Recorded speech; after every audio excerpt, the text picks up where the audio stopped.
We appreciate you taking time, as I mentioned earlier, to join us this afternoon to join us in a conversation about Hamilton's 2026 tax budget. Before we begin, and Bonnie, if you don't mind, perhaps just bringing up the presentation, please.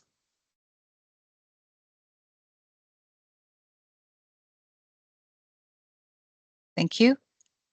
Before we begin our engagement, I'd like to share with you our agenda for today and our leaders who will participate, who have joined us, and how you will be able to participate actively. Move to the next slide, please. Um, we'll have some introductions at the beginning, then we'll move to our general manager, Mike Zarek, who will do our presentation, and then we'll have plenty of time for questions. And then my colleague Bonnie Large will actually walk you through a virtual tour of how you can further engage with what we have planned for you. Move on to the next slide, please.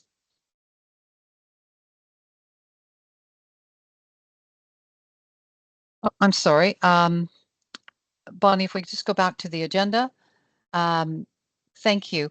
I'd now like to take a few moments to introduce you to our leaders that are here with us today.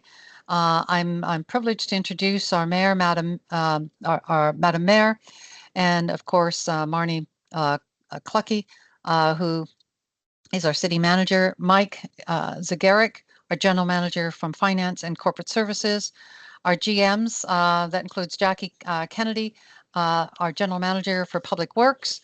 We also have with us Cyrus Tarani, our chief information officer. So with that, I'd like to welcome you, Madam Mayor, for your a warm welcome today, and thank you for joining us while you share your welcome with our residents here today. Over to you. Okay, well, thank you very, very much, and good afternoon to everyone. Welcome to the session. Thanks for joining us. Before I begin, I just really do want to thank our city staff. They've put a lot of time and energy into making the session possible. So much gratitude in that regard. We're here to listen to your feedback, frankly, today, to learn about what matters most to you in our city. And what I've been hearing, of course, not surprisingly, is that folks want a chance to understand the budget better, the city's budget better. And that's why we're here today virtually, and why we're having 6 in-person sessions in different parts of the city. We've also made surveys and other online tools available to give residents like you a chance to ask questions and share your priorities. This is the first time the city has ever had this level of engagement with citizens, with residents of the city of Hamilton, and we're going to just keep getting better and better at it. So thank you all for being part of this initiative in terms of our first time around. I think we all know right now that times are tough for people. People are making really hard choices each and every day about how to stretch each and every dollar. And just like all of us, the city's facing pressures as well. Rising costs, crumbling infrastructure rather, and more responsibilities that are being pushed down from other levels of government without the funding that we need. People often wonder, what does it take to run a city? Here are some of the examples of the priorities that we're investing in as a result of last year's budget. And I'll start with the roads, because we hear about concerns about the quality of our roads regularly, and they're a big area of focus for us. This year, we're set to complete about 148 kilometers of road repairs, up by about 53% from last year. Again, because we heard your concern about the state of our roads, and it's part of our infrastructure challenge that we have. So we've made those investments. We've invested in more of other kinds of infrastructure, transit, for example, 33 new buses, 53,000 more hours of service. We broke ground on a new fire and police station in Waterdown, and have invested in a new paramedic central reporting station that is going to be built in the coming years.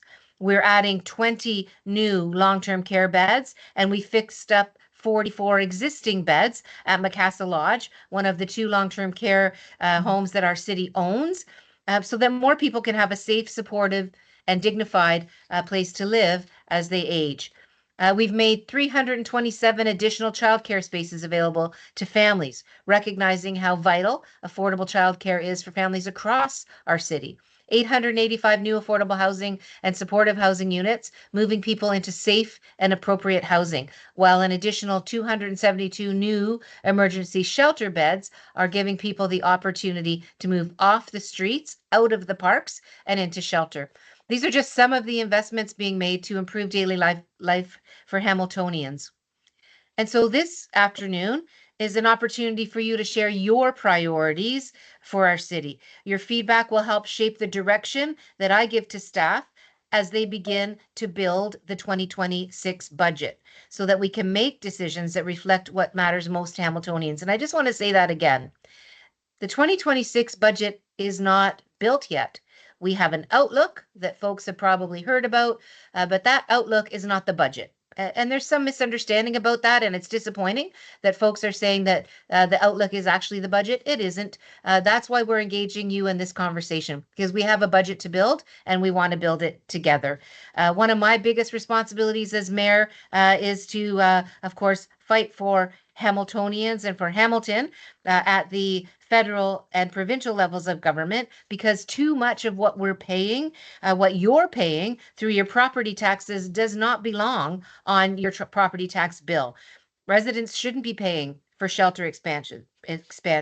Residents shouldn't be funding transitional and supportive housing, but you are, because we have to. Hamilton is a city that cares about its people. We always have been a city that cares about its people, particularly the most vulnerable. We don't just walk away. We don't just say that's not our responsibility. That's never been who we are, and it never will be. But it is long past time for the orders of government to step up and carry more of the burden that belongs on those orders of government, not on your property taxes. We've been carrying a growing load. You've been carrying a growing load, and we know that that's not sustainable. As for me, I have pretty clear priorities: a safe city. No matter where you are, your city needs to be safe, a city where people can afford to live and to have a great life. Good jobs for our residents, better roads, recreation centers, and parks that are open, accessible, and welcoming for everyone, and a revitalized downtown that reflects the vibrant, welcoming city that we know that Hamilton is. So for me, this afternoon really is about listening.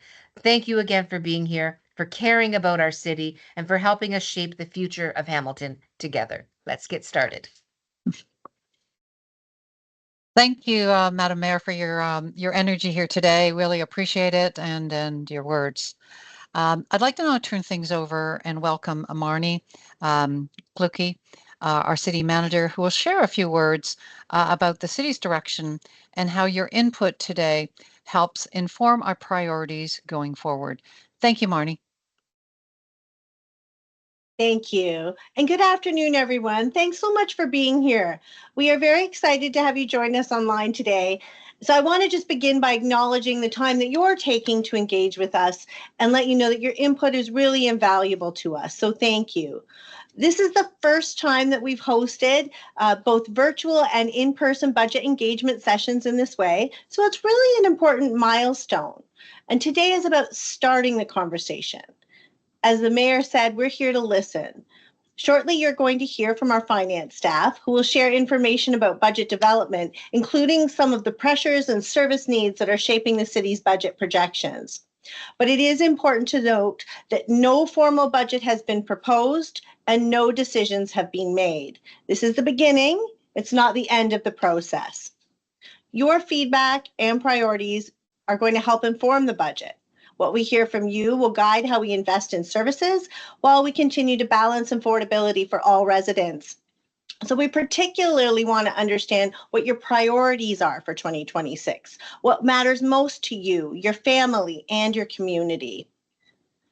We've designed multiple ways for you to share your thoughts, and this is one of them today, but there's many parts in this process. So you can attend in-person sessions, which are being held on different dates and in different locations, also at different times to help accommodate diverse needs. You can join the virtual meeting as you are today. It'll also be streamed on YouTube and recorded for future reference. There's the Visit Engage Hamilton, where you'll find 5 interactive tools. There's a survey, there's Balancing Act, which helps you to look at different priorities and balance the tax budget. There's a quick poll, an ideas tool, and also there's a question and answers. So in addition, you can also complete a comment or feedback card. You can send in questions or comments by email. And then that's the new portion. As we have in the past, though, we'll also have dates where you can delegate to council and they can hear from you directly. So we're excited to have all these new mechanisms by which you can share your feedback. And this is part of a broader effort really to make the budget process more transparent, accessible, and inclusive. And we intend to improve upon it each year. So this is just the beginning, not the end. Our commitment to you is to listen, to learn, and to report back through the budget process. We recognize that these are really challenging times for many residents, and so we're here to hear you. These sessions are designed to listen more closely and ensure that your voices are reflected in the decision-making ahead. So I'll just reiterate, for all of us today, it's really about listening to you. So we'll try to keep our portion brief so that there's more time for your feedback and your questions. Thank you again so much for being here, for caring about our city. And I will turn it back over to you, Jennifer. Thanks. Thank you, Marnie. Appreciate your sentiments and your kind words here today for us to listen and be open and actually take everyone's questions. So thank you for that. Mike, I'd like to turn things over to you. I introduced Mike Zarek, our General Manager for Finance and Corporate Services, who will walk us through a presentation and really take us through from where it starts to where we are today. And then he'll give us some sample questions that we've been hearing from folks as we've started our road shows out through the community. And now, Mike, I'd like to thank you for being with us today, and I'll turn things over to you.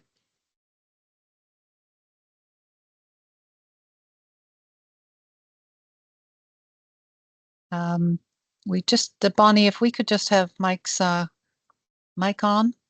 Thank you. There we go. Thank you.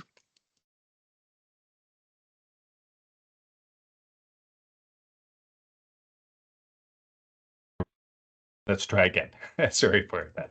Good afternoon, everybody, and welcome to the public engagement process. And I too just want to thank everyone for your participation to help inform our 2026 budget process. Bonnie, if I can have you start the slide presentation. My role today is just to provide a brief primer with respect to municipal budgeting, what a municipal budget is, and to provide some context as it relates to our 2026 forecast, referenced as our outlook, to help inform you as you continue to participate and engage through the budget process. So what is a municipal budget? Not different from a household budget. It's our forecasted revenues and our forecasted expenditures. And similar to residents, municipalities are restricted by the provincial government to have a balanced budget. We can't spend more than we collect in terms of revenues, whether it's property taxes and fees. And the budget provides to council and the community what those forecast revenues and expenditures are in relation to council's priorities and the long-term needs of our community. We have 2 budget processes, City of Hamilton. We're going to spend most of our time today discussing the tax-supported budget. Tax-supported budget supports about 70 city services, including parks, recreation, transit, emergency services, waste management services, to name a few. It supports council priorities, and it also satisfies provincial legislation. It's made up of 2 parts: an operating budget, which includes the costs as it relates to employee costs. We are principally a service provider, and about 45% of our expenditures relate to paying our employees for the services they provide to our residents. And operating costs include other costs such as materials, utilities, as well as our capital financing, our financing to support our infrastructure projects, which leads me to capital or infrastructure. The city municipalities in general are accountable for the majority of the infrastructure in our nation. About 60% of the infrastructure in our nation is municipal infrastructure. And so a large portion of what we collect through user fees or taxes, through the funds that you trust us with, are reinvested into infrastructure. In 2025, on our tax-supported side, we budgeted approximately $655 million into infrastructure projects. Shifting now to the water rate budget. Our water rate budget supports water, wastewater, and stormwater services, and the infrastructure associated with those services. Also, a very capital intensive industry, probably the second most intensive capital industry next to railways and rail services. And similar to the tax-supported budget, there's two components to it: an operating budget, similar to what was described on the tax-supported side, and as already referenced, our capital or infrastructure budget. Bonnie, next slide. So some of the key areas of investments that staff identified to council last week, and as already referenced, this was the start of staff's opportunity to have the conversation with council, which was through our outlook or our forecast for 2026. We presented to council what we saw as opportunities and challenges as we look ahead to 2026. Again, not new in that the City of Hamilton's embarked on multi-year budgets. And so while we have forecasted 2026 through last year's budget process, we took the opportunity to satisfy council's request to staff, which was to provide additional information, update that forecast, and start the conversation as soon as possible for 2026 to give council the opportunity to engage, to be informed, and to assist them leading through the balance of their deliberations, but as well as the public. Some key areas of investment you'll see through the balance of my presentation: the common theme of infrastructure. Infrastructure is a driving factor to the forecast as we continue to invest, as Madam Mayor identified, is in the replacement of aged infrastructure, as we continue to make additional investments over and above what was invested through 2024, 2025. We have a multi-year plan to continue to grow our investments in infrastructure, both our tax-supported side and our water and wastewater supported side. Public health and safety, and this includes paramedic services, fire, public health, long-term care, police. Madam Mayor made reference to the investments made in 2025 with respect to the 20 additional beds and the 44 retrofitted spaces. What that represented was approximately $61 million in investments as it relates to those beds and those spaces. But over and above that, over this term of council, we added approximately 76 additional staff in our long-term care houses.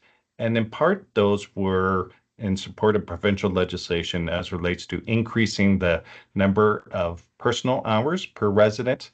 And that's an example where we were able to leverage partnership funding from the provincial government. So a success story as it relates to that partnership. Economic stability is a theme both for residents, but as well as for our investors, whether it's developers or businesses. We're seeing the headwinds of trade and tariff, as well as the broader economic challenges. And what is reflected in the forecast is council's already taken some decisions, made some decisions to take some efforts to help local businesses through amending our procurement policy to try to buy more local goods and services and Canadian goods and services, as well as while we provide discounts for development across all sectors, residential, commercial, industrial. Council's taken some additional efforts to help the development community to move along development projects, both residential, commercial, and industrial, to support the local labor force, as well as to provide future opportunities with respect to housing and jobs going forward. In addition, responding to the housing crisis in 2025, the city invested approximately $192 million towards housing, shelter, support services, and in response to encampments. And of that total $192 million, the city accounted for about 68% of that total investment. The majority of it, we need greater level of support and participation from senior levels of government, as Madam Mayor identified, especially in the case of housing, shelters, and the support for the unhoused.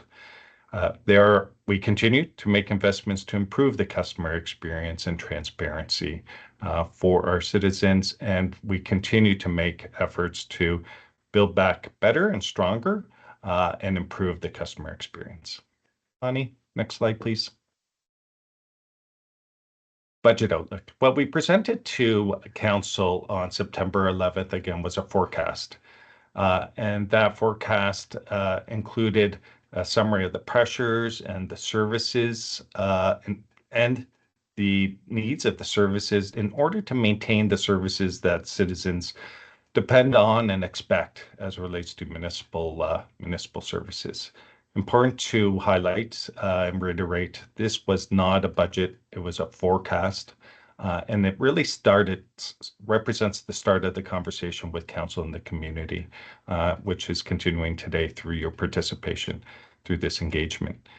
The 2026 budget is intended to help Council and the public to understand some of the challenges and opportunities and the choices that will have to be made as we go forward. Again, as I referenced, municipalities are required to deliver a balanced budget, and that will result in some trade-offs. We'll have to make some decisions with respect to which services are the highest priority, recognizing we won't be able to deliver on all of the needs of the community. And so there will need to be some trade-offs through the balance of the deliberations leading up to the adoption of the 2026 budget. And finally, the city's committed to balancing affordability with essential investments, and that commitment carries over from the 2024 budget and 2025 budget, where that was embedded in our financing strategy in those two respective years. Bonnie, next slide, please. So as we look ahead to the balance of the coming weeks and months, looking forward to 2026, some common themes that we wanted to bring to the attention of Council and the community is, as we've discussed, infrastructure is a reoccurring commitment. We have a backlog of infrastructure requirements. Council has endorsed a multi-year strategy, recognizing we can't fund a backlog that goes back generations. And if given that the shortages weren't generated from just 1 year, one term, it was really decades of underinvestment in terms of infrastructure. It's going to require a longer runway in terms of funding these infrastructure requirements. So about a third of the forecast is tied to increasing investments in infrastructure and capital.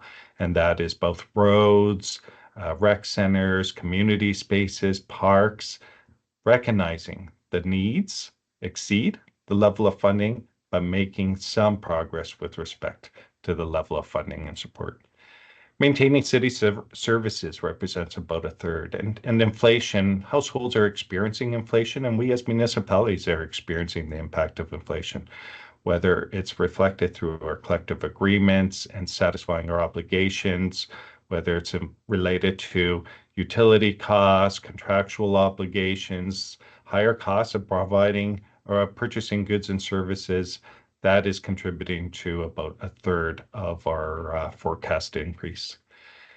I mentioned affordability was embedded in our multi-year strategy over this term of Council. And so with respect to affordability, we relied on reserves to support affordability while still supporting the funding for priority projects.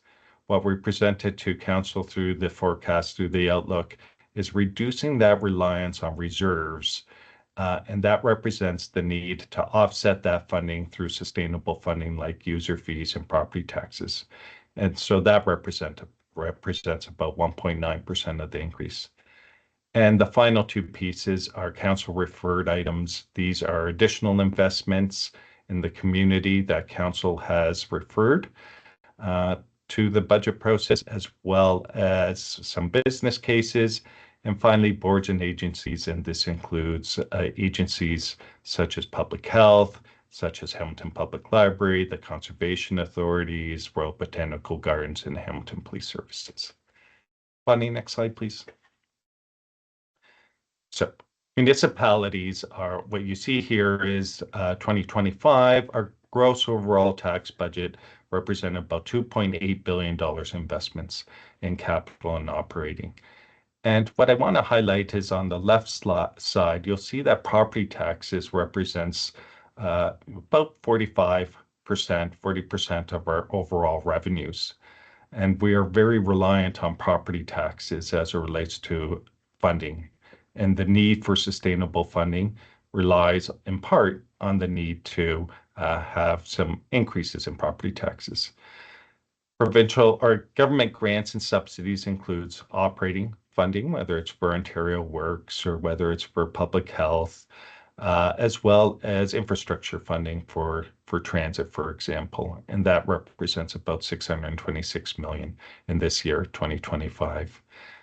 Fees, you'll see, represent about $191 million, and this could include user fees, whether it's transit user fees, recreation user fees. As I mentioned previously, we draw on reserves. We draw on reserves in part as our regular practice to support infrastructure and our operating departments, but as well, it was part of our affordability strategy for 2025. Development charges is a critical tool for municipalities as the city looks to embark on our future growth. We've identified somewhere in the area about $4.8 billion of needed investments leading up to 2031 to accommodate future growth. And these are charges that developers pay as it relates to the infrastructure that enables those developments to come forward. And then there's some other revenues that makes up the balance of our revenues. Bonnie, next slide. Now, with respect to the revenues or the funds that residents entrust to the city, what I really want to draw your attention to, and I appreciate this is a bit of a busy slide, but I really want to draw your attention to the blue shaded bottom part of this slide. And that represents less than 50% of the property taxes an average household pays. Average household, City of Hamilton, pays about $5,360 in property taxes. And less than half of that is really in the complete purview or control of City Council. And so you'll see at the top left side is education. About $590 of the average property tax bill are funds that we collect on behalf of local school boards, that we just simply collect and remit them to the local school boards. And then there's approximately, $900 with respect to police and 911 services. And so while council approves the overall budget for police services, council does not have authority or control over the level of service for police services or the programming that police services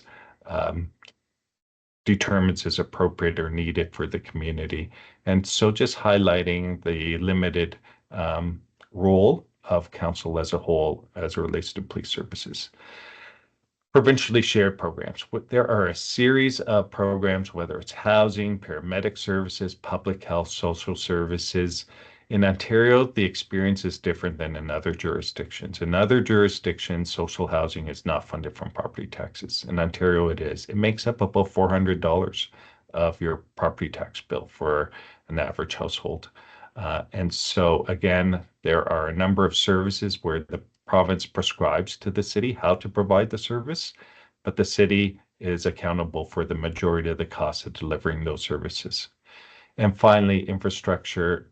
The City of Hamilton simply cannot not invest in infrastructure. Infrastructure is critical in the delivery of city services.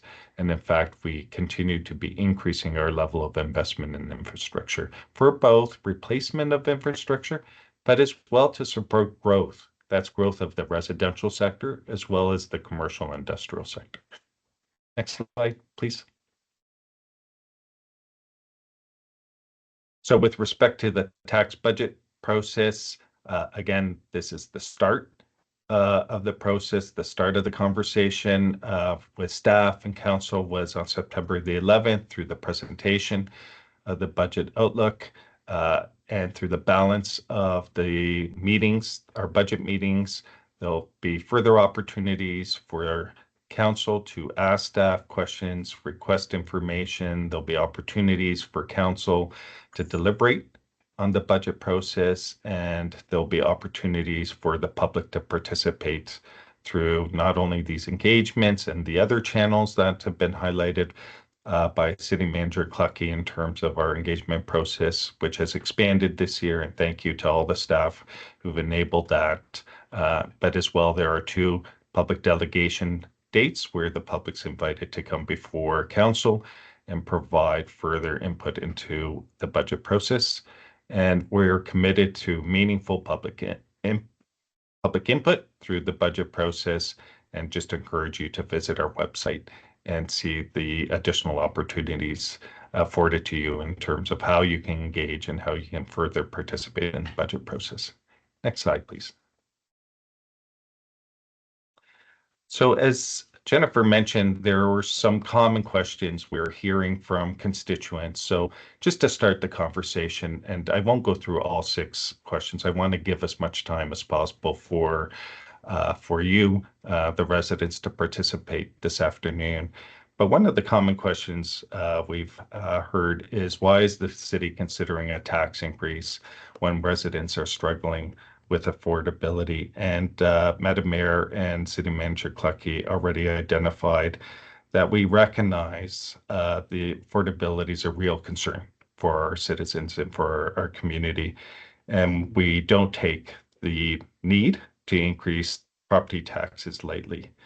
And in an effort to balance affordability with the delivery of services that the residents rely on, we've taken a number of measures to support affordability, in part through phasing in tax increases. I made reference to utilizing reserves.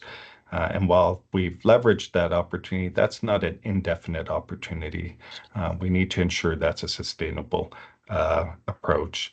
And we're working on further ways to lower the overall tax burden through identifying some efficiencies. What I want to identify is, in our outlook, staff already identified about $19 million in efficiency savings and some adjustments as it relates to funding and grants from senior levels of government. And $19 million represents about 1.5%. So that's already reflected. Not to suggest that work is stopped, that work continues. The departments are continuing to pursue efficiencies.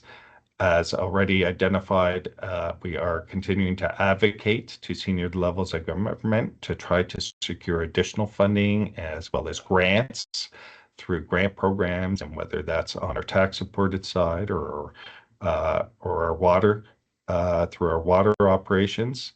And ultimately, decisions will have to be made with respect to how to balance affordability while maintaining the quality of the services that our residents depend and rely on. What is the city's long-term plan to stabilize costs?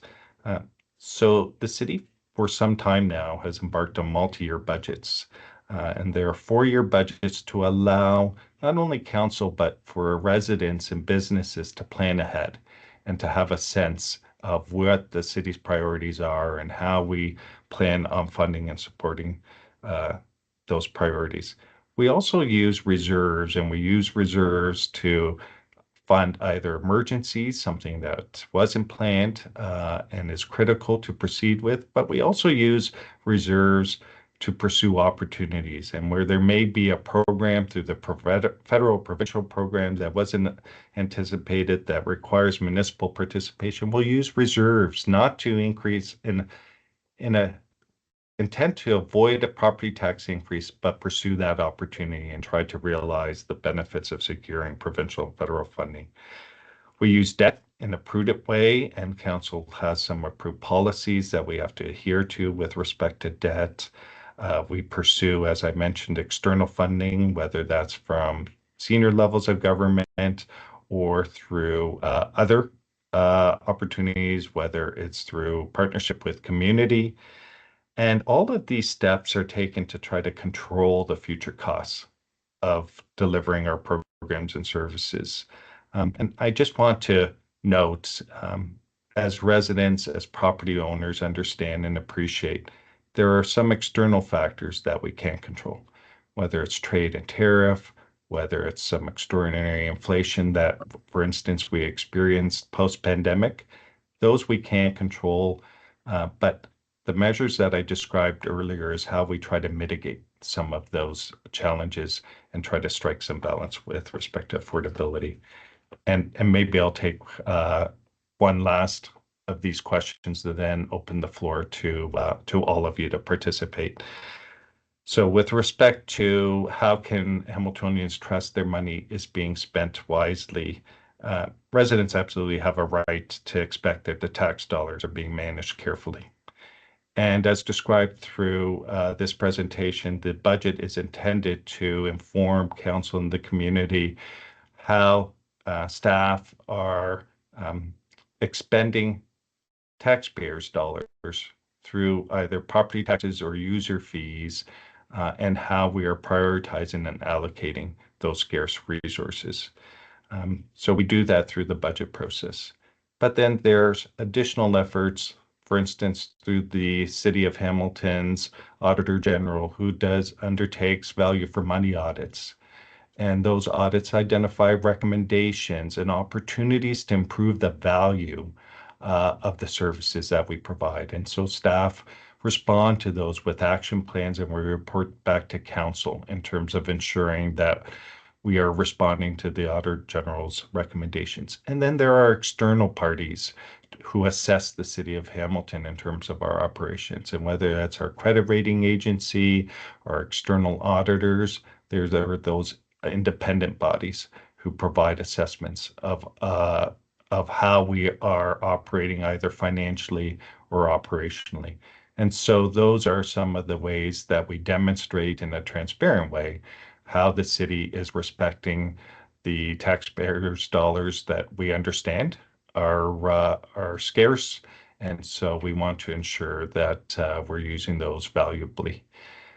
So I'll stop reading and providing responses to those to provide opportunity for the community. And so I'll just thank everyone again for your participation, and I'll pass it back to Jennifer. Thank you.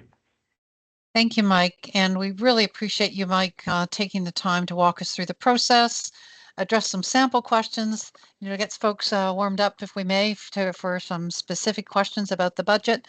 And I'll just share with everyone on the call, our residents on the call, on how you can participate today. We're inviting you to submit your question in the Q&A section, which is really located, if you to the left of your screen, to in. So please submit your questions through the question and answer area.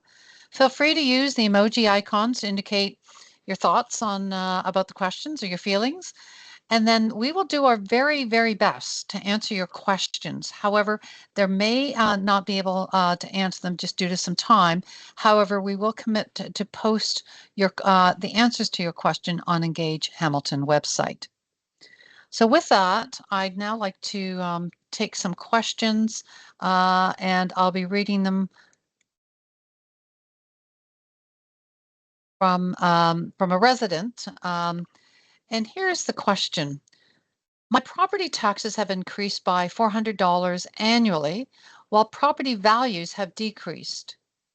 How can the City of Hamilton justify further property increases for 2026 when it's not aligned with current property values and/or services? General Manager Mike? Sure. Is that something you can take? Yeah, and so thank you for the question. So with respect to what's driving the forecast property tax increases, as I already mentioned, in order to ensure we continue to provide the services that residents are relying and depending upon, there are some factors affecting the cost of those services, whether it's inflation, whether it's our collective bargaining requirements. As I mentioned, infrastructure is a common theme, and as well as our reliance on some of the services that we don't have control over that are legislated that we have to provide those services, but we're not getting the level of commitment from senior levels of government and funding. So those are all factors contributing to the increase.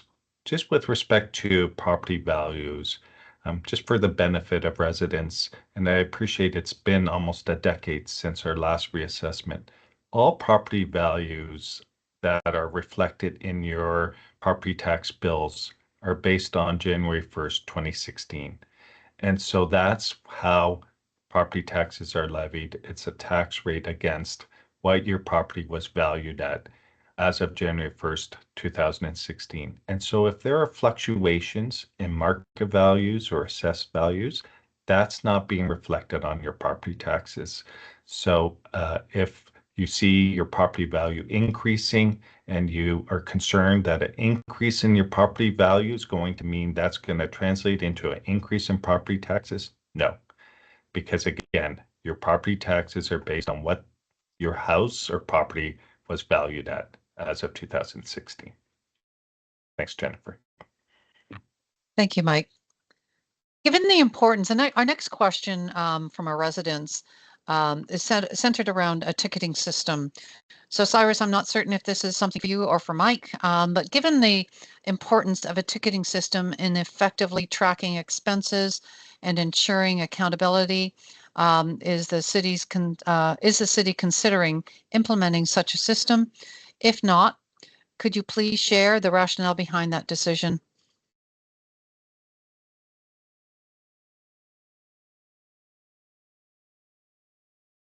Thanks, Jennifer. I will profess Thank I'm you, a little bit unclear on the question regarding the tracking of expenses.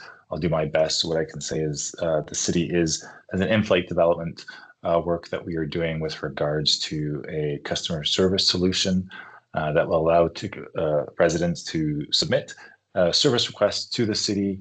We issued a ticket similar to like if you were engaging with other customer service centers and track the status of those service requests that come through our online services. I'm not sure I'm answering the question of the individual who posed it because they had referenced tracking expenses and ensuring accountability. And to that point, through our budget processes and cycles, I know and Mike can maybe elaborate on that, how we track our expenses as a city, but that's coming, and we've spent a lot of time developing that system. It is actually live currently, and we started, one of our first use cases was the online provision of services for people to register for their submissions for the vacant unit tax, and going into Q1 of 2026, we'll be significantly expanding the functionality of that portal and the services that are available through that portal. But again, I might be missing the boat on the question. My apologies if I am. Marnie, your insights, please. Thanks. I just want to add to everything Cyrus said, and he's absolutely right. But I just want to talk a little bit about the importance of accountability to us as a city.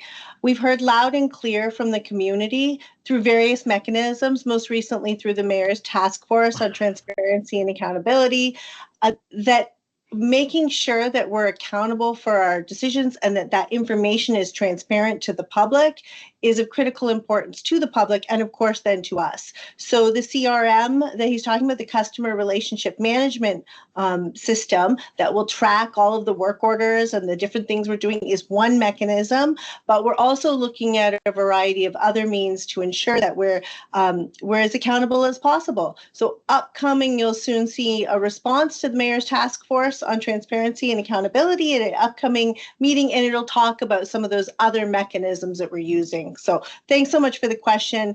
Really important and something that we're focused on. Thank you, Marnie. Appreciate it. The next question is, when will the City of Hamilton respond to exemptions of tax increases for seniors? Do we have to wait until 2026 until we receive our rebate on taxes? Thanks, Jennifer, for the question. So there are a number of tax programs to assist, a number of programs to assist residents with respect to affordability challenges as it relates to property taxes.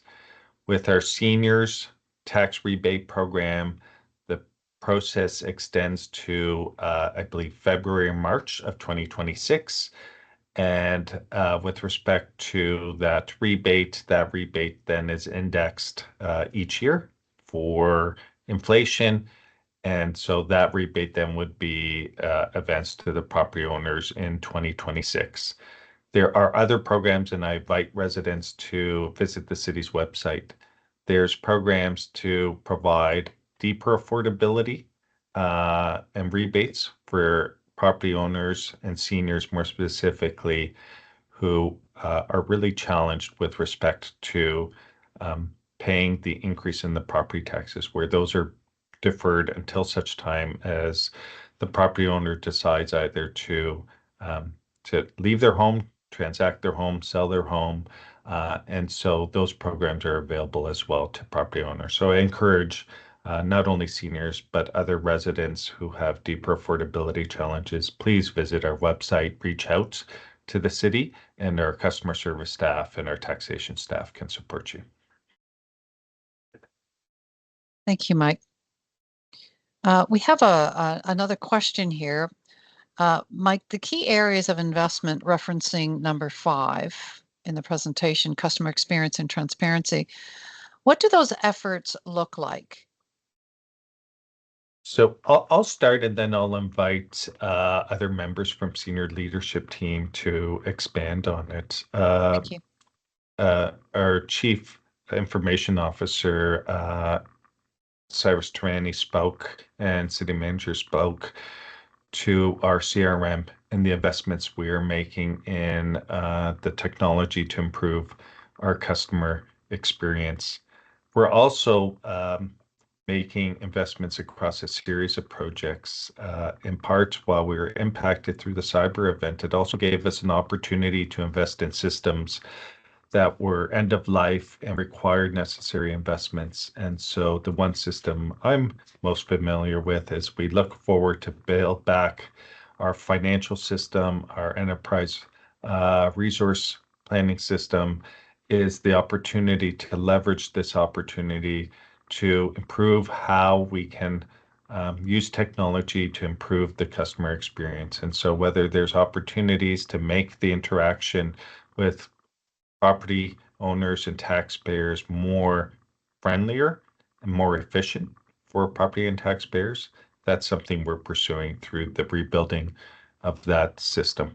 As well, I know our colleagues in planning and development are similarly embarking on updating their technology and systems to improve the experience for their clients and their customers with respect to building services, planning, and development. So on a number of fronts across the organization, we're looking on how we can leverage technology to improve the customer experience and improve on the efficiency that we provide those services and do so in a more effective way.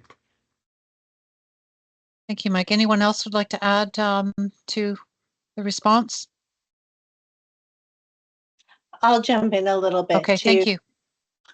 So just on the customer experience and transparency, another piece is just the mindset. So staff have been working really hard to be responsive to the public and think about things like when the public calls in, making sure that we pick up, making sure that we're responsive and that it's a one-stop shop. So when you call, anyone can answer you and you don't get shuffled around. So there's absolutely investments in new processes to be more efficient and effective, in new technology that makes things easier and more streamlined.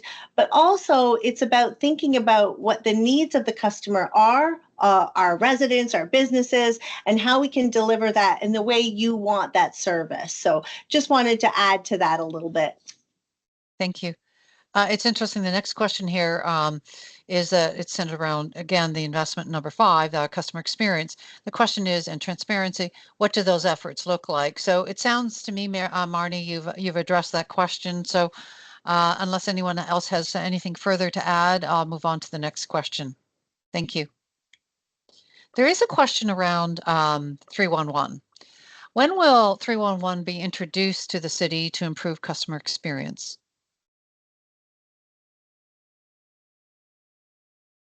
Anyone on the team could take that? Yeah, Cyrus? I'm happy to take that, Jennifer. Thank you. Yeah, we're planning for a launch in Q1 of 2026. We've built in the back-end processes on the city side and completed some of our testing, and we'll be moving forward for a formal launch and communication around that as we go into the new year. And that will be also combined with the launch of our citizen portal with expanded service offerings. And our intent, as always, will be to make sure that we're very multi-channel on how we provide our services. So whether residents decide to come in and interact with our customer service staff at our municipal service centers, whether they're interacting with us through email, phone, or doing online transactions, they'll have the smoothest experience possible, including that launch of 311 availability for a one-call number, where it's currently 546 City. That'll be augmented with that service, both online and through the use of that number. Exciting services ahead. So thank you, Cyrus. Appreciate it. We have another question here. What are we going to do to reduce city real estate leases by renting out lease space? The example given here, HR in Jackson Square, and move staff to city-owned properties, formerly the municipality buildings.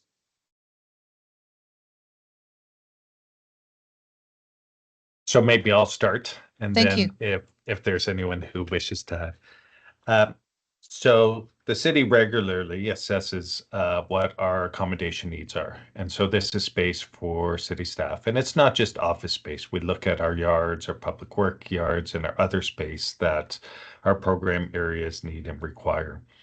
So this work is ongoing, as I'm sure residents understand, is post-pandemic. There have been some changes with respect to work, how we deliver our services, and our accommodation needs. I'll just highlight that vast majority of our staff continue to provide services, and they provide those outside of offices. And so, probably 70% of our staff are citizen-facing. They deliver citizen-facing services.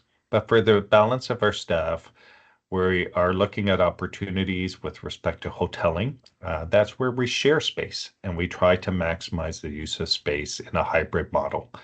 I do want to point out that we've increased the number of staff required to provide some of our services, such as transit, such as planning and economic development, as examples. And what we've tried to do is to reduce the reliance on additional space and maximize our existing space. So again, it's something that we continue to review, in part because of our hybrid model, giving us the opportunity to try to maximize space and give staff the opportunities to engage and collaboration when they're in the office to provide that opportunity, that environment, but as well as to reduce the reliance on lease space or other space. With respect to lease space specifically, we continue to look at lease space to see whether there's opportunities to reduce that footprint and to bring those staff into city-owned space, and that work continues as well. Thank you. Any further additions? Okay. We have a thank you for the opportunity, and would love to hear what plans the current government to repair most of the inner roads in Hamilton. In parentheses, they've been very bad for close to a decade, especially those in the Hamilton Mountain and the downtown core areas. So maybe I'll start, Jennifer, on Thank the you. financing strategy, and if if anyone wants to speak, if anyone's able to speak. I see General Manager Kennedy's turned on her camera. So maybe I'll start with the financing and then I'll invite General Manager Kennedy to speak to our roads and bridges program. As I mentioned, infrastructure is one of the themes for 2026 as we look ahead to 2026, but it's not new. In 2026. We've made incremental investments in 2024 and 2025 towards our roads and our bridges and our engineered structures, recognizing the importance. Council's made it clear that these are important assets. It's part of our asset management strategy. And what we've done is we've embarked on a 10-year plan such that by the end of 10 years, we'll have about $190 million available each and every year thereafter to invest into those assets. And as I mentioned previously, we didn't get here overnight in terms of the backlog of infrastructure. So it's going to take us some time to build up the funding to support those assets in a sustainable way. And maybe I'll turn it over to GM Kennedy if she just wants to add anything further. Thanks, GM Zagaric. I can just add that Mike's outlined the limitations on our ability to get all of the roads done from a financial perspective. And so what we do is we prioritize and we look at the condition of the roads. We actually inspect every road in Hamilton every 2 to 4 years. So we understand what the condition is. And then we use that along with what the road function is. So roads that are used more are a higher priority, and roads that service some higher needs communities, for example, hospitals and schools, they also are higher prioritized in terms of the choices that we make about where we're investing in the roads, given the limitations on the funding available, as well as not trying to do all the roads in one area at a given time to limit the congestion. And I may feel like there is a lot of congestion out there with the construction that's going on, as we do have a fair bit of work happening at present. We're still in construction season, but we do try to spread it out so that it's not all happening at the same time, and that there's still pathways to get to where you need to go. Thank you. And I'll just add a little bit to this as well. So we always talk about long-term planning as well, because we're in the city building business.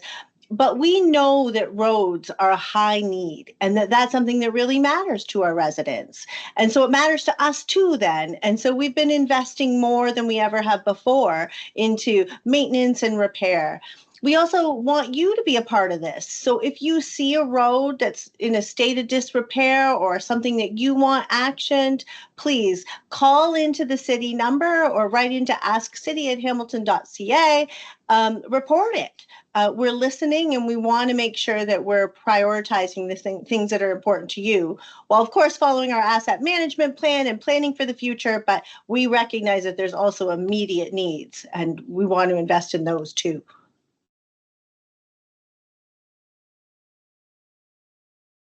Thank you. We have another question here. It's around the environment. As a concerned Hamilton resident, concerned about the documented health impacts of industrial pollution, including carcinogenic levels equivalent to smoking a cigarette daily in some neighborhoods, what specific budget will be allocated for 2026 for enhanced environmental enforcement to hold manufacturers accountable when they exceed emission standards, and what resources will protect residents' health while we wait for the promised industrial upgrades?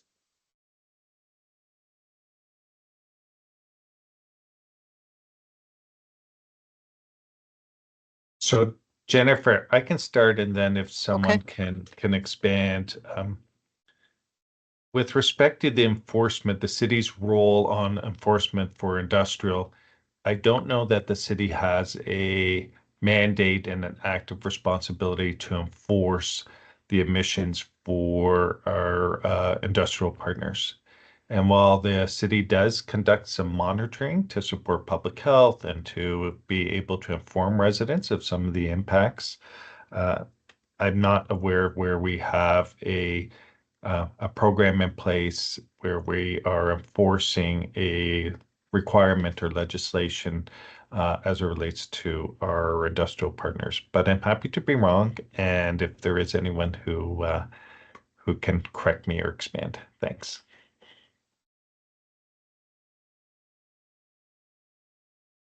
Can you hear me? Yes, Madam Mayor. Okay, can I just say, Mike, thank you for that, and you're correct. The environmental standards are set by the Minister of the Environment provincially, and it's their responsibility to ensure those standards are being adhered to and met. We've had conversations around the council table about how can we encourage employers to go beyond what some of these standards are and what some of the exemptions are that have been provided by the Ministry of Environment to some of the operators, industrial operators in our city. We have a climate change plan, a climate change office as well that monitors the impact of particulates in terms of the health and well-being of our community. And of course, as Mike already said, our public health department is also engaged, and our counselors are very concerned about this as well. And so you'll see our emergency services committee. You'll see the folks who are engaged in the climate office are very commonly and constantly, frankly, being asked by counselors to help with these kinds of public health concerns, these kinds of environmental pollutant concerns. Some folks might recall the GFL conversations with the landfill that's causing odor issues in Upper Stony Creek. We know down in the industrial north end, wards 3 and 4 particularly, the councillors there are very much listening to and advocating on behalf of their residents because you know, the person who put this question forward is correct. I mean, these things are harmful to human health. And so not only as a city, but also the local representatives and now our Office for Climate Change, as well as our Public Health Department, are all very much engaged in not only advocacy, but trying to do what we can do at the local level. Thank you, Madam Mayor, for giving the our residents here today just a further overview of climate change and the accountability and the responsibility of the various levels. So appreciate that. Next question is centered around the police budget. The police budget makes up a substantial portion of our property tax bill, yet sounds like council has limited authority over its content. What mechanisms exist to ensure the increases in the police budget are matched by proportional improvements in service delivery or community outcomes? Second part of the question is there any public or independent oversight that evaluates the effectiveness of these budget increases? Shall I read the question one more time? Sure. Please, Jennifer. Yeah. No problem. The police budget makes up a substantial portion of our property tax bill, yet it sounds like council has limited authority over its contents. What mechanisms exist to ensure that the increases in the police budget are matched by proportional improvements in service delivery or community outcomes? I'll just stop there and I'll take the second part of the question in a moment. So Jennifer, it's Mike, and I can start. The direct oversight of Hamilton Police Services is through the Hamilton Police Services Board. And the service reports to the board with respect to the delivery of police services within the city of Hamilton.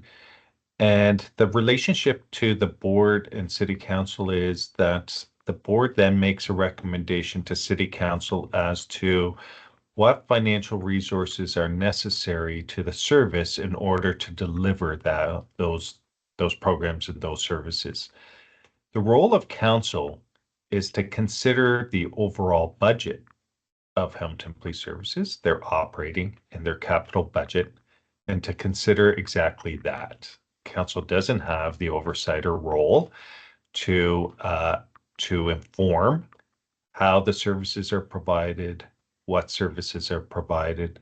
The role of council is limited to either approving the overall levy, or for instance, they could send it back to the board for further review or for consideration. So again, that oversight lies with the board in relation with the service. And then, as I described, the relationship of council to the board. Thank you. Anything further from any of our leaders? The second part of the question, Mike, I believe that you've answered this. Is there any public or independent oversight that evaluates the effectiveness of these budget increases? Yeah, Jennifer, that's really comes back to oversight, and it's really the relationship of the board working with the service. And I know that from time to time, the board asks for information, the service provides information with respect to how services are being delivered and what's driving the impact of police services, what's transpiring in the community. I would suggest that that's the role of the board in relation with the service, and something they work towards throughout the year, and then responding to what may be transpiring into the community and how the service is responding to that. And so whether that relates to to activity in our downtown, where we saw our Hamilton Police Services as part of our collective effort to put additional resources and effort into our downtown. That's an example of how the service responds to the community, and how that in part is measured as part of the collective approach to an issue. Thank you, Mike, for the insight on the police board and how it's governed.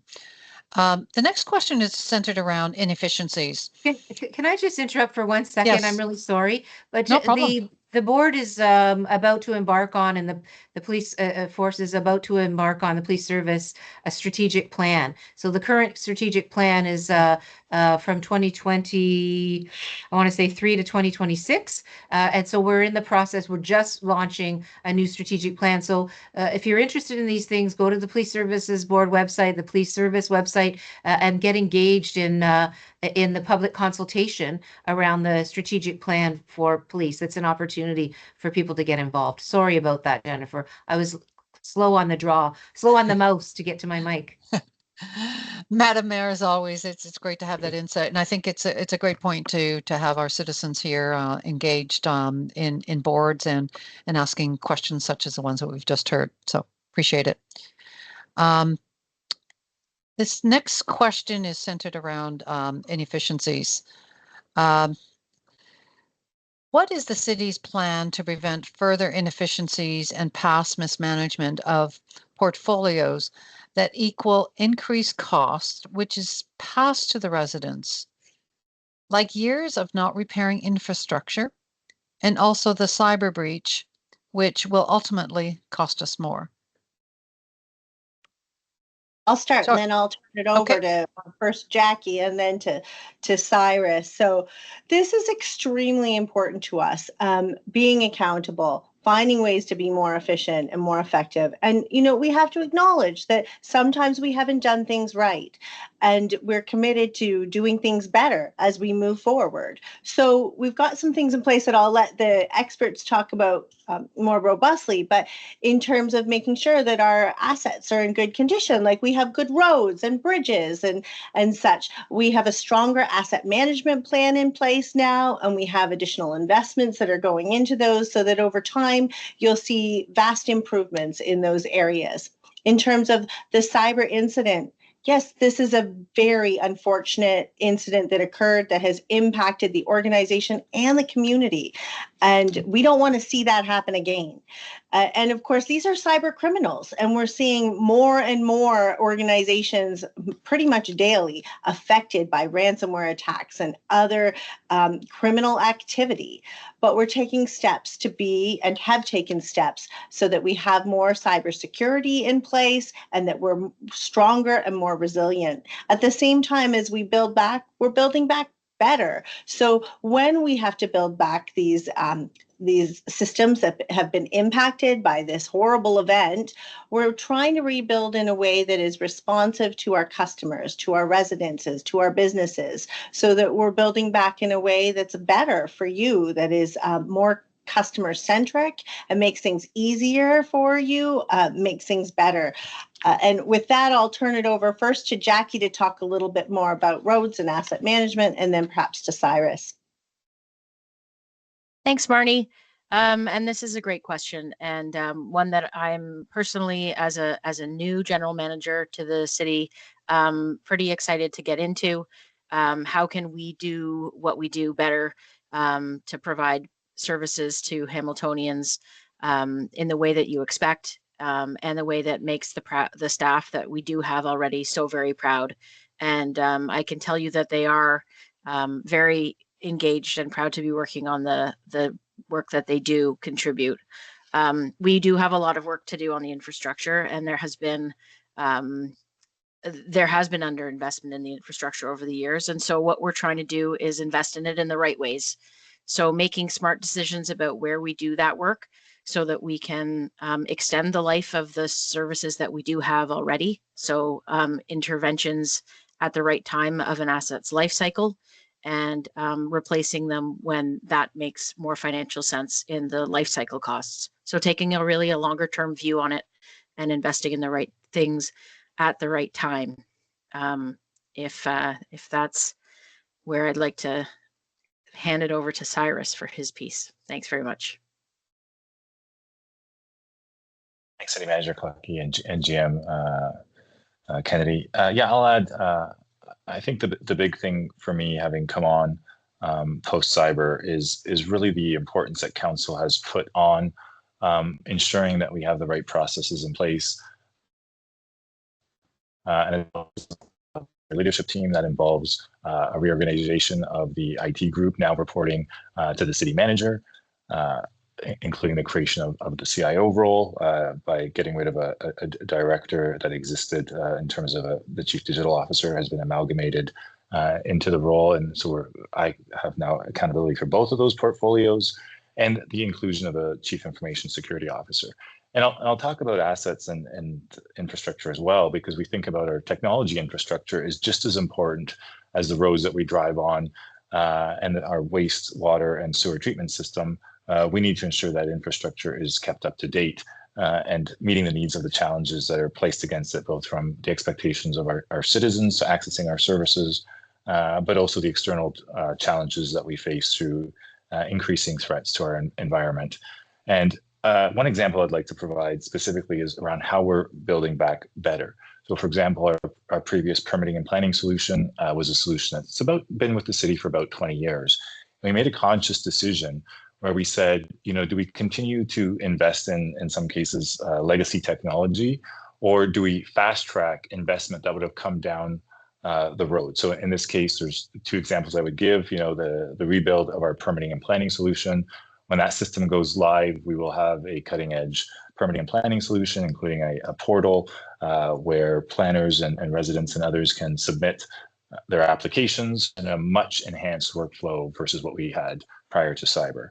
Another area I've already mentioned, is around our evolution around our customer relationship management, and also the investment that council has put into building our cyber resiliency and the delivery of standards and programs around enhancing our ability. The other one I'll give, for example, is we had some capital investments that were planned for for example, our enterprise resource planning solution that we use, and specifically maybe focusing on our human resource information system. We've actually, decided to reallocate that capital and bring some of it forward to support some of the work that's happening around our ERP. So these are just some examples of how we're leveraging the opportunity that might have been presented to fast track our technology investments and further build on that digital infrastructure that is so reliant on how we deliver our services and for the operation of the city. Thank you. Great question.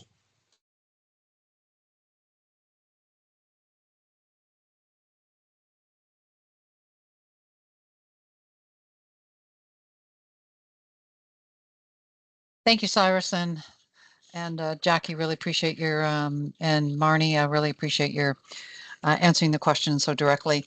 I'll take one more question, and then I'm going to turn things over to my colleague, Bonnie Large, who will actually give us a virtual tour of opportunities through which you can further engage in questions. But I'll come back to that in a moment. The question centers around roads and an expressway. So Jim, Kennedy, I think this may be for you. Ottawa and Toronto recently advocated and upgraded their expressway to the province, which is what is the city doing to get the province to take over the Link or Red Hill Expressway so that the dollars can be allocated back to the city? Okay, thank you. Great question. I can tell you that Hamilton is looking at this and have begun advocating for it with the province. So it's on our radar as it is yours. I think we all watched that happen with keen interest as the expressways in Hamilton do have a lot of similarities to those in Toronto and Ottawa that were uploaded to the province. I don't have a path forward that's clear on it as of yet, but I can tell you that this is something that's an active file that we're looking at. So thank you. Can I just say, Jennifer, on Yes, top please, of that, madam. and thank you so much, Jackie, for that. Just to update folks that, yes, we've been fighting for this for some time now. We also obviously heard what was happening with Ottawa and with Toronto, and we've had a council motion to make that request of the provincial government. And in fact, we just come back from a lobbying conference that happens every year called the Association of Municipalities of Ontario conference, where city councillors and mayors come together to have meetings with provincial ministers. And I want to confirm for all of you that, in fact, that was one of our number one discussions with the Minister of Transportation, is to have the same deal, if you will, which is that the costs of operating and maintaining those pieces of infrastructure that really, they connect provincial highways. I mean, those expressways connect provincial highways, the 401 and the QEW 403. That needs to be not on our backs. And so we are definitely still fighting for that. And we're going to continue to advocate that we get the same consideration. I haven't heard back, I guess, or no yet, but we're relentless when it comes to that one. Thank you, Madam Mayor. Okay, we did have another question that we would like to take, and then Bonnie, I'd like to turn things over to you for a virtual tour. When it comes to intergovernmental advocacy, what is the city's number one priority in terms of securing new or additional funding from the province or the federal government at the moment?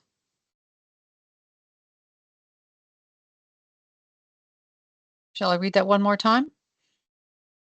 I feel like I'll start, but I think I'll also give it to our mayor because we have a couple of priorities. And one of them the mayor just mentioned, but there's a number of different ministers and we have a number of different needs. But we have certainly been advocating that there's a financial model that is better for the city, that it doesn't download so much to local municipalities and basically on the taxpayers' backs. So some of the things that we look at are in regards to the housing and homelessness issues and the opioid crisis and mental health addictions, that the province and the federal governments do their part, because historically that wasn't something that was fully funded by, or almost fully funded by local municipalities. And so we're advocating in terms of that to make sure that they take on those responsibilities that are rightfully with them. Also looking at things like healthcare and contributions to the hospital and what that would look like. So I can tell you that our staff and our mayor and council members are fighting hard with other levels of government to make sure that there's less burden on the taxpayer. But I'll turn it over to our mayor as well. Thanks very much, Marnie. And I would reiterate that.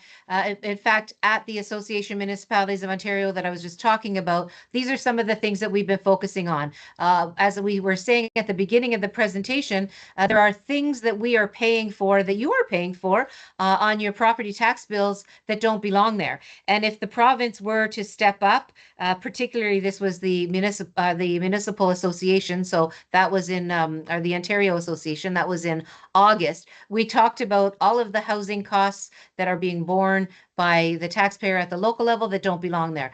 Supportive housing, transitional housing, encampment response, but also the need for them to invest more in some of our infrastructure. We have an entire treatment plant in Dundas that needs to be completely replaced to the tune of hundreds of millions of dollars. We need the provincial and the federal government to be there to help offset the costs of that kind of infrastructure. As both an older city with older crumbling infrastructure, which of course we've discussed has not been maintained appropriately over the years, but of course we're growing as well as a city. So we have new growth demands as well in terms of infrastructure. But there's also on the hospitals, you know, there's this expectation that local residents pay for a community portion of the hospital refurbishments. We think our hospitals are very important. We all, I think, very much rely on those hospitals, and we support them, and we want to see them continue to provide great service. But we provide great service for all kinds of people outside of the Hamilton area, which is not a bad thing. But when you look at our cancer center, our mental health center, our trauma center, our cardiac center, our children's hospital, it goes on and on. Those are great things. And I'm proud as a Hamiltonian that they're here in our city.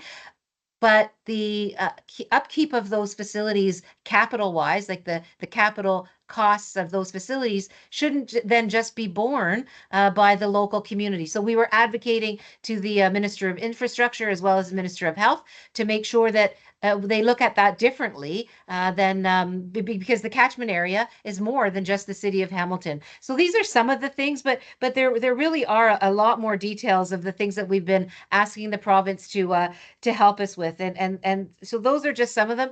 Folks might not know, but the it's a controversial project, but it's going to go ahead, and that's the LRT.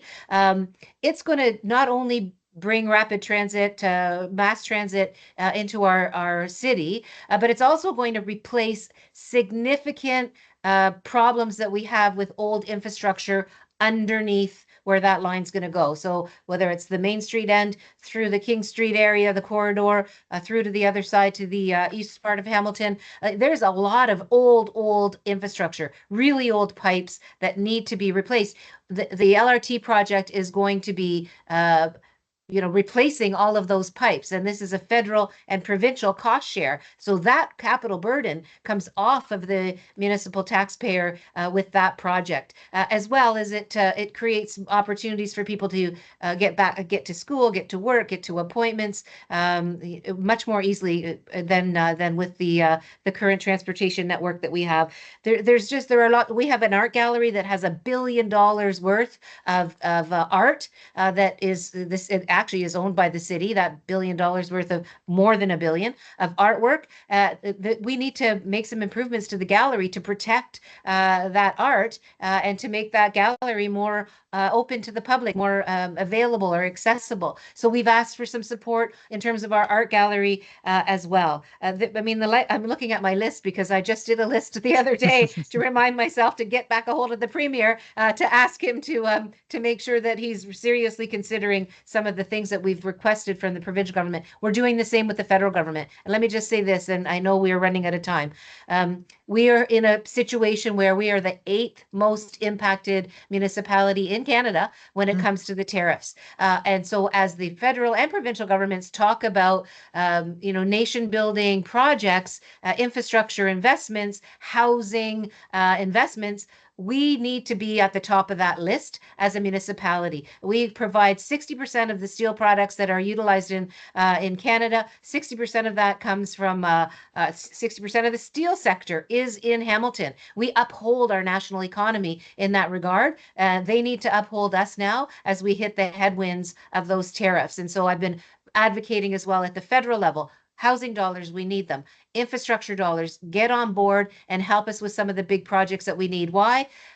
Because it helps with our local taxpayers' burden, but also because it creates jobs. We want people to work. We want people to have decent jobs and good work. And those infrastructure projects not only solve some of our needs, but also help get people back to work and help circulate, dollars in our economy.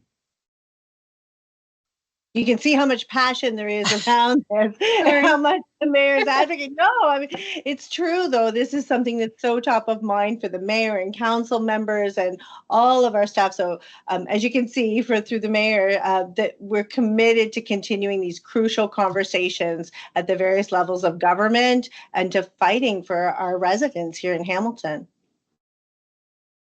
Thank you both for your passionate thoughts and really sharing the advocacy that really is continuing on behalf of the citizens here in Hamilton. Thank you. I'd now like to turn things over. We've almost to the top of the hour, and I know we will go a little bit over, but I do want to thank everyone for such an engaging conversation. And as you can see here, we are listening. We are and we'll be listening at a few other areas. But I'd like to turn things, throughout the week and in many different areas that you'll be able to access. But we have Engage Hamilton, which my colleague Bonnie will be able just to really walk us through opportunities for all of you to engage in. So we'll probably spend another 3 moments. They'll take us back a little past the top of the hour, and then Bonnie will turn things over to me, and I'll do a quick close, and then you can get on with your weekend. So over to you, Bonnie. Thanks. So I just wanted to point out a few different ways that we can continue the conversation that we've been having this afternoon. So if you are very familiar or with engagehamilton.ca /2026 budget, this is where all of the information that you've heard today and additional tools to engage can be found. So I want to highlight over here, we have the city newsletter. As information progresses throughout the budget process through till into 2026. If you want to sign up for e-updates, you'll receive all of that information as well as additional city news and program and service information as well. We can scroll down to some of our tools where you can share your ideas. So this is the equivalent of an in-person session where you would post sticky notes with some of the ideas and collect them, and we can sort them into some themes. We also have a survey available for residents as well, with some targeted questions to respond to. You can take a little spin on the budget simulator tool. This is take a spin and try your go at balancing our budget and what things need to be reduced or increased, and see how you fare at making some decisions. And then any questions that haven't been answered, or if there's additional thoughts after the session, you can ask a question here. These questions will be responded to, and we will respond back publicly and post the answers to those questions. And then finally, we do have a little quick poll just about how the city should balance taxes and services when planning the annual budget. So there are many ways to engage. There's also additional in-person engagement sessions through next week as well. And then there's going to be the public delegation opportunity come November 2025 as well as another one in January 2026. Thank you, Bonnie. So I think, Bonnie, thank you for the tour, and we really encourage the conversation to continue. We've been with each other now for the last 90 minutes, and the conversation and the questions have been enriching, and really grateful for the opportunity to really engage and share from our leaders' perspective some of the answers. As Bonnie has mentioned, some of the questions that we may not have gotten to within the last hour and a half, we do make a commitment to actually respond to them and post them in those areas that Bonnie had just shared with you. Our commitment to each and every one of you and all of our city of Hamilton is to continue to listen, learn, and report back from our engagement sessions in November. On behalf of the city of Hamilton and my colleagues here, including Madam Mayor and Marnie, our general manager here, city manager, and our general managers, thank you for joining us today and enjoy your weekend.